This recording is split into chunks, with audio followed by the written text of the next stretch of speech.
Why is the UK changing its mind on Brexit? So recent polls have shown that Remainers are winning the current polling debate over Leavers. Remainers are trending higher than Leavers. But I wanted to find out why. So in case you don't believe me, this is from the site whattheUKthinks.org. It asks the public the question, if there was a referendum on Britain's membership of the EU, how would you vote? So just for reference, we have Remain in the green line, Leave is in the blue line, would not vote is in the red line, and don't know is in the grey line. Now, if we go back to the referendum, June 2016, we can see that before the referendum there's a bit of toing and froing, and then after the referendum there's a huge surge in leaving. Leaving is trending for a while, but then something happens in July 2017, and then all of a sudden Remain goes on top. What happened in July 2017? Well, we just had an election, and remember, Theresa May didn't do so well, and then we started negotiations. That the government should call a general election to be held on the 8th of June. So either the time it took to get to negotiations or the negotiations themselves have put people off. But then if you remember, I wanted to compare it to David Cameron's deal. So if you remember before the referendum, David Cameron went to the European Union and asked for a series of concessions, such as making it harder for EU citizens to get benefits from the UK. First, we don't want to have our country bound up in an ever closer political union in Europe. Now, second, I said we wanted to make Europe more competitive. Third, we are absolutely clear that Britain is going to keep the pound, in my view, forever. Now, fourth, we want to deal with the pressures of immigration, which have become too great. Finally, let me be absolutely clear about the legal status of these changes that are now on offer. People said we would never get something that was legally binding. But this plan, if agreed, will be exactly that. And for whatever reason, the British public didn't feel that he got a good enough deal. Back then, they were asked this question: how would you vote if David Cameron is unable to secure a good deal in his renegotiations? Many senior political figures back for Britain to leave the EU. Business figures are split, but assure the public that they are committed to investigating in Britain whatever the result, and other EU leaders say that they would respect Britain's decision if we voted to leave and would be willing to negotiate an alternative trade deal. And so people back then were in favour of leaving, despite David Cameron's deal. The leave is in the green column. So why aren't more people in favour of leaving still? The next question I looked into was this question asked back in 2015.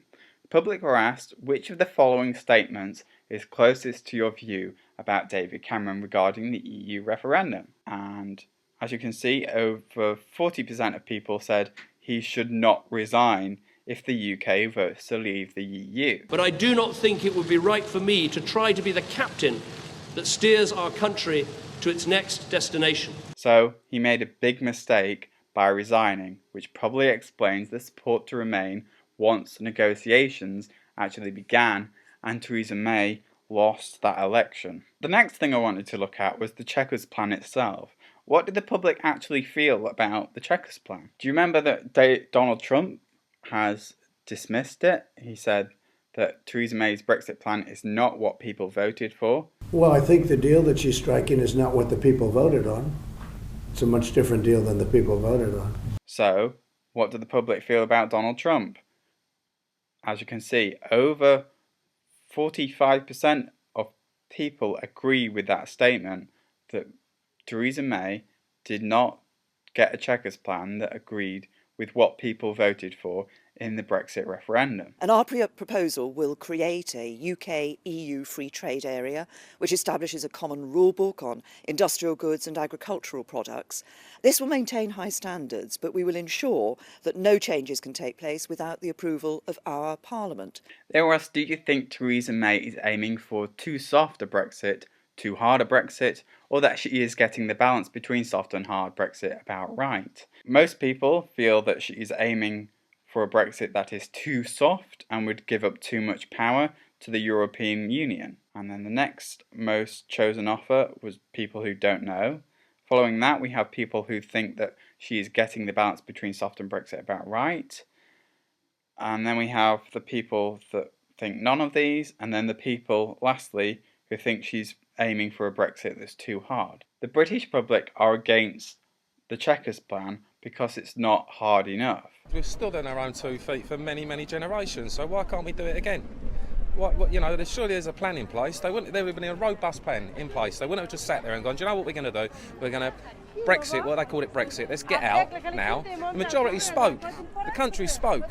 We want out, so they left. So then I wondered, what would they change about it? What do people actually most care about in the public? So they were asked the question, what is most important to you in negotiating Britain's exit from the EU? So the most popular answer was to what extent Britain has control of its own laws. The second most popular answer was to what extent Britain and the EU continue to cooperate.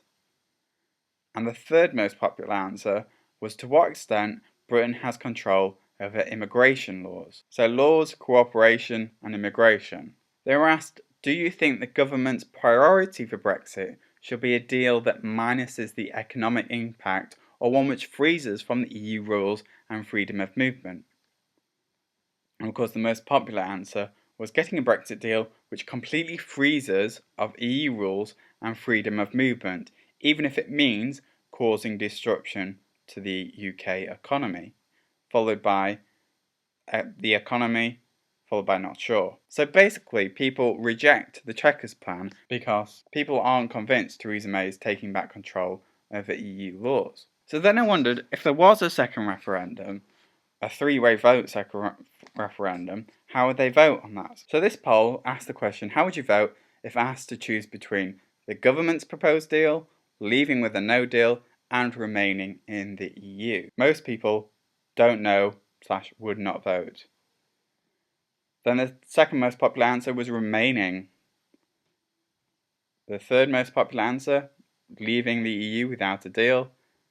And the least popular answer was Theresa May's Chequers deal. So I don't know if you know, I made a video about possible second referendum, and most of that video was watched by Remainers, 65% Remainers, 34% Leavers. Out of a three-way vote, 55% would vote to remain on that video.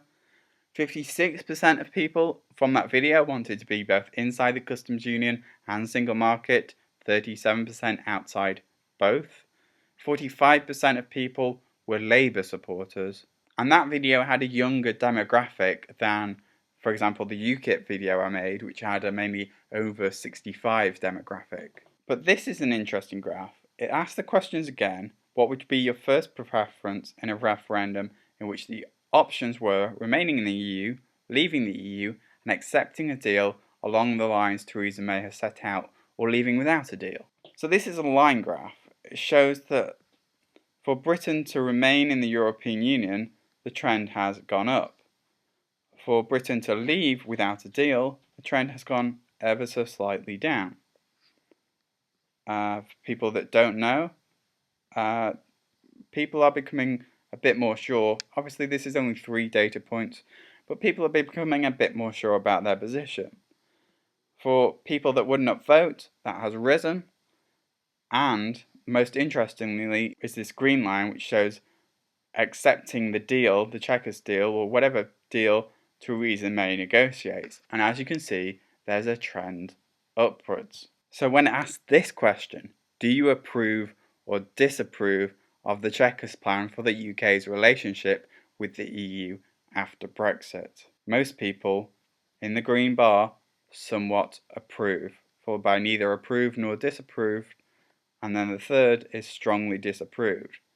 So, does that mean we're going to get a trend towards people slowly accepting the deal as we get nearer that deadline? So what does all this mean? It means that people's feeling of David Cameron's bad deal isn't the same as Theresa May's. Back then, people wanted to change the status quo with the same Prime Minister.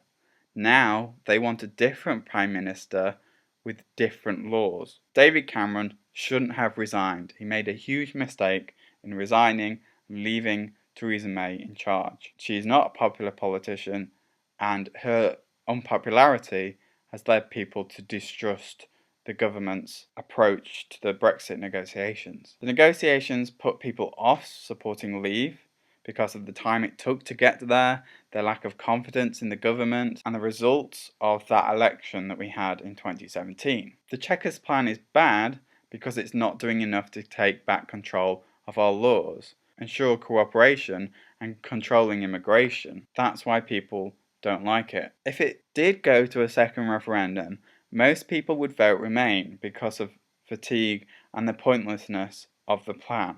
Again, that's a polling opinion, not my personal opinion. But we might be seeing a trend to slowly accept this deal as we get closer to the deadline. But at the moment, it's too soon to tell. Do you agree with me?